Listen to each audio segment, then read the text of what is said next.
Two of the families moved away within a year, discouraged by the difficult conditions, and the others kept to themselves. But the Benders were different. At first, they appeared to be a normal family. John Bender Sr.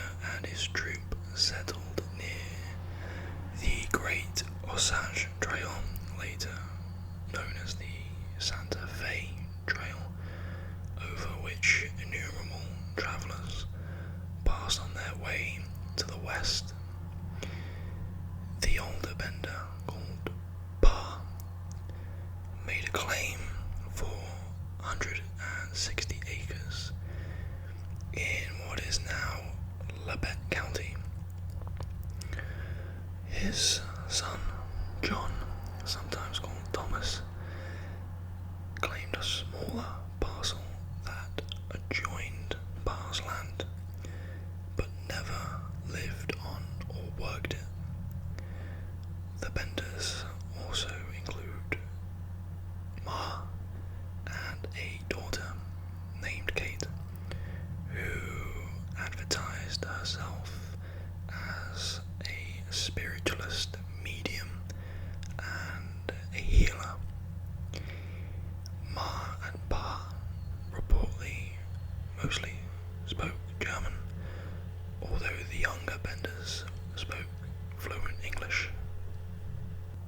The group soon built a one-room home equipped with a canvas curtain that divided the space into two areas. The front was a public inn and store, and the family quarters were in the back. Travelers on the trail were welcome to refresh themselves with a meal and resupply their wagons with liquor, tobacco, horse feed, gunpowder, and food.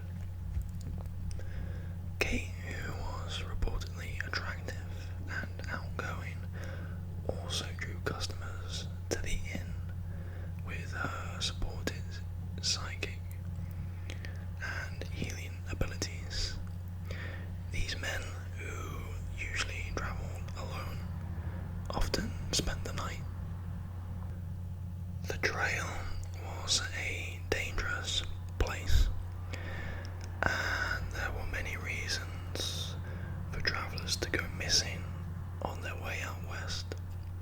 Bandits, accidents, conflicts with Native Americans, disease. But over the course of several years, more and more people went missing around the time they passed through Labette County.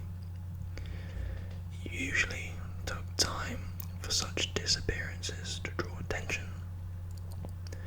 Mail and news traveled very slowly, but that all changed in March 1873 after a well-known physician from Independence, Kansas, a man of the name Dr. William York, disappeared after getting off the train at Cherryvale. Dr. York had two powerful brothers who were determined to find out what had happened to him. Colonel Edward York and Kansas Senator Alexander York.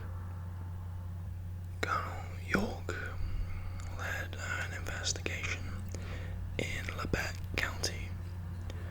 When questioned, the Benders denied all knowledge of York's disappearance, although Ma Bender flew into a violent passion.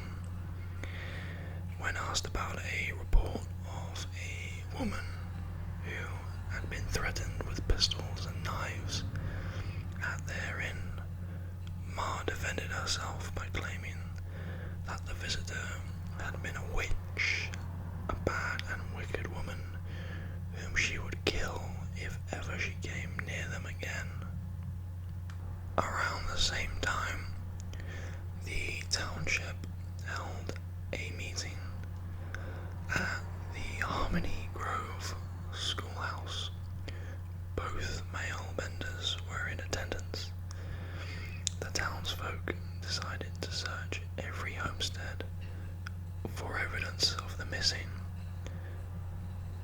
weather turned bad and it was several days before a search could begin. Eventually, a neighbour noticed starving farm animals wandering the Bender property. When he investigated the inn, he found it was empty. The Benders had gone. The volunteers who later arrived to help the search noted that the Benders' wagon was gone. Little else had actually been taken from the home, besides food and clothing. Though the house was empty, all else seemed normal, until someone opened a trap door in the floor. What they found beneath was chilling. The trap door, located behind the curtain in the Benders' private quarters, led to a foul-smelling cellar, which was drenched completely with blood. Horrified, the group lifted up the cabin from its foundations and dug into the ground, but they found nothing. The investigation then turned to the garden, which was freshly ploughed. Neighbours always recalled that the garden seemed freshly ploughed. Working through the night, the volunteers unearthed York's body. The back of his head had been smashed, his throat slit. Soon they found more bodies with similar injuries. Accounts differ about the number of bodies evacuated from the site, but totals hover around a dozen. In all, the Benders may have committed as many as 21 murders. Their terrible work garnered the family only a few $1,000s and some livestock. Investigators later pieced together what had happened.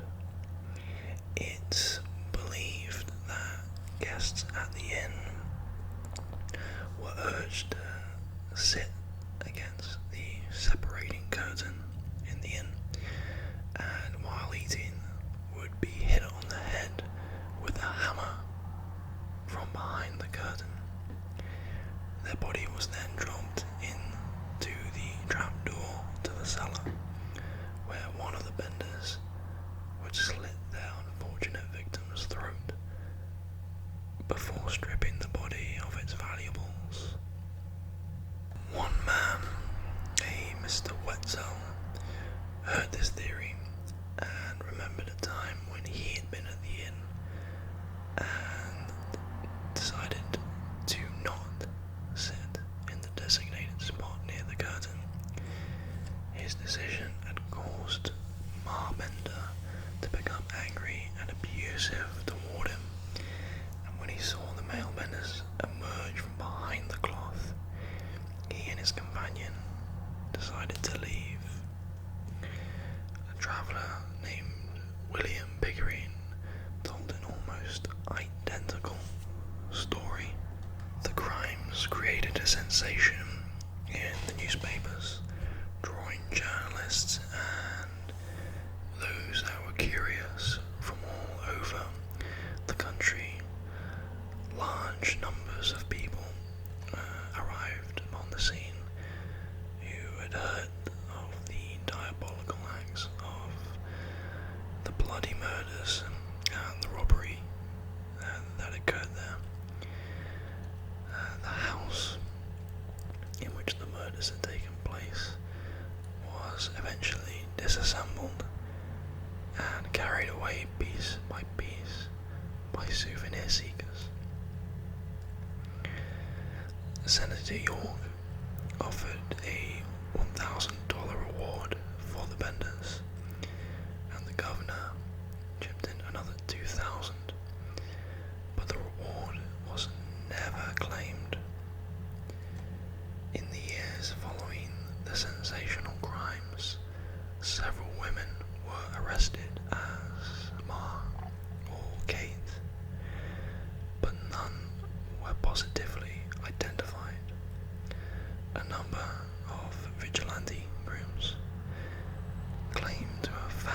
Benders and had murdered them, but none brought back any actual proof. The older Benders were allegedly seen on their way to St. Louis by way of Kansas City, and the younger Benders were supposedly seen heading to an outlaw colony on the border of Texas and New Mexico. But no one ultimately knows what became of them. Investigators were likely hampered by the group's deceit. None of the Benders were actually named Bender, and the only members who were likely related were Ma and her daughter Kate. Pa was reportedly born John Flickinger in the early 1800s in either Germany or the Netherlands.